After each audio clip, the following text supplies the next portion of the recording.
मुझे तो नीट क्या यही नहीं पता था। एचएस पास होने के बाद पता चला कि अच्छा नीट एम्स ये सब होता है। हम लोग को मतलब हम लोग का फैमिली बैकग्राउंड में भी ऐसा नहीं कि कोई डॉक्टर बना, तो कोई ऐसा नहीं बोला कि तू बड़े होके साइंस लेना फिर डॉक्टर बनना। मेरा बस छोटा सा ड्रीम था आर्ट्स पढ़ना है, उसके बाद आर्ट्स लेके मतलब स्पीकिंग स्किल सब में जाऊँगी। उसके बाद साइंस तो दूर का बात, सोचा ही नहीं कि मैं साइंस कभी लूँगी और डॉक्टर बनूँगी, ये तो सपने में भी नहीं सोचा था। लेकिन होता है कि हम लोग जो सोचता है वो नहीं होता है, लेकिन गॉड ने जो प्लान किया है उसके थ्रू पे हम लोग का लाइफ चलता है। तो मेरे लिए गॉड ने प्लान किया कि बेटा तू पहले डॉक्टर बने, शायद इसलिए आज मैं डॉक्टर बने।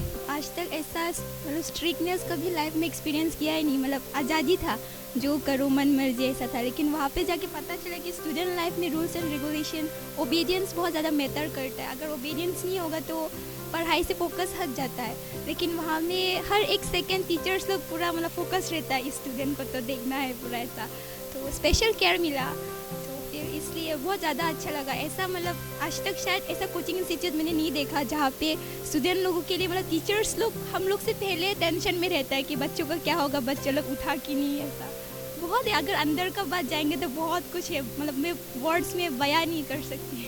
हाँ, स्टूडेंट लाइफ है तो आ ही जाता है, मतलब ऊपर से हंसते खेलते रहने से अंदर से एक डर रहता है, अरे मैं नीट प्रिपेयर कर ड्रॉप दे रही हूँ। ड्रॉप का मतलब पता है ना, कुछ नहीं है, ऐसा खुद से मतलब बातचीत होते रहते, तो होता है अप्स एंड डाउन्स, तो ऐसा। और फिर सिर्फ इतना ही नहीं है, जब मैंने नीट प्रिपेयर कर रहा था अजमौल पे, वहाँ पे सुपर 40 पे, तो ऐसे इंसिडेंट भी हो कि एग्ज़ाम के एक महीने पहले मतलब पोस्टपोन नहीं हुआ था पहले जब, तो फिर एग्ज़ाम के एक महीने पहले ऐसा हुआ कि कोरोना करके पूरा मतलब धूमधाम पूरा वो वायरल हो गया था ये वाला न्यूज़, तो कोरोना, तो इसकी वजह से बहुत लोग स्टूडेंट घर चली गई थी। तो मैंने भी डिसाइड किया था तब कि मैं भी घर चली जाऊंगी, पैकिंग सब कुछ कर लिया था।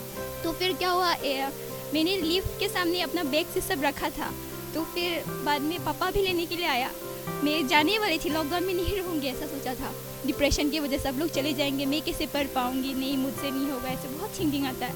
तो फिर उसी टाइम पे फिर क्या हुआ, पापा ने आया समझाया, तो टीचर्स लोग भी समझाया, बहुत मोटिवेशन सेशन तो होते रहते हैं वहाँ पे, तो जितना भी हम लोग डिमोटिवेट होने से वहाँ पे मतलब मोटिवेट हो ही जाते हैं। और सिर्फ इतना ही नहीं, बाहर से भी आते हैं।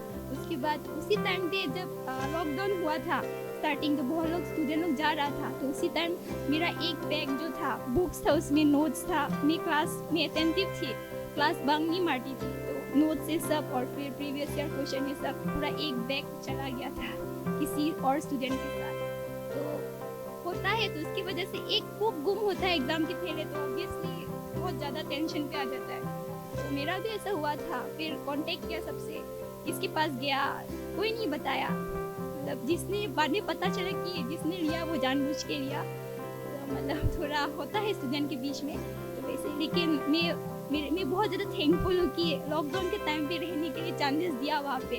अगर चांसेस नहीं देता और अगर मैं घर चली जाती तो मैं नोट्स का भी कुछ भी मैनेज नहीं कर पाती, तो शायद मेरा इस साल भी नहीं होता, तो मतलब ड्रॉप दे के भी कुछ नहीं होता। लेकिन अजमौल फाउंडेशन की वजह से चांस मिला, लॉकडाउन के टाइम में भी और स्टडी एक्सटेंड करने के लिए चांस मिला, तो सब कुछ मैनेज हो गया। तो मैं बहुत ज़्यादा थैंकफुल हूँ फाउंडेशन को, और गॉड को बहुत ज़्यादा थैंकफुल हूँ कि मुझे अजमौल फाउंडेशन से मुलाकात कराया, जो हमेशा एक नीट एस्पिरेंट को मतलब बहुत ज़्यादा स्पेशल फील कराते हैं, मतलब प्रिपेयरिंग के टाइम भी, उसके बाद क्रैक करने के बाद भी बहुत ज़्यादा।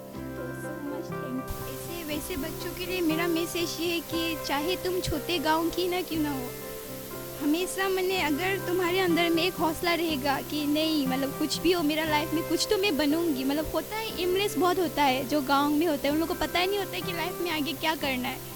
लेकिन मैं ये कहूँगी कि स्पिरिचुअल बिलीफ भी होना बहुत ज़रूरी है लाइफ में। जब तक आपके अंदर गॉडली बिलीफ भी नहीं होता है तो मेसी हो जाता है लाइफ पूरी तरह।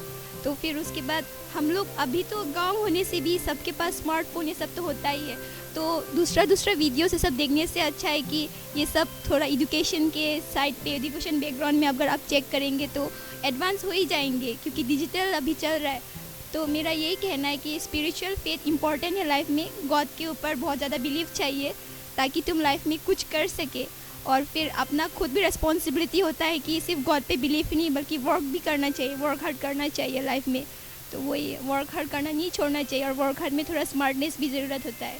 पेरेंट्स की फीलिंग्स तो मैं कैसे बताऊँ, बहुत ज़्यादा खुश था लेकिन दिखा नहीं रहा था। वो कहते हैं ना मम्मी पापा लोग अंदर ही अंदर में खुश होता है, लेकिन ऊपर में नॉर्मल रिएक्शन ऐसा।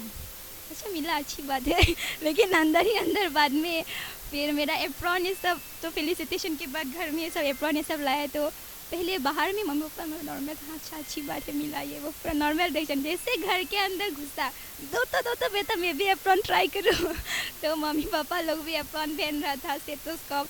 इनफैक्ट फैमिली में मामा के घर गई थी तो वहाँ पे भी छोटे छोटे कजिन्स लोग हैं, वो लोग भी बहुत खुश था। सब लोग एक दूसरे का हार्ट बीट सुन रहा था, मतलब ये डॉक्टर्स होता है ऐसे ऐसे, तो वो लोग इंस्पायर हुआ।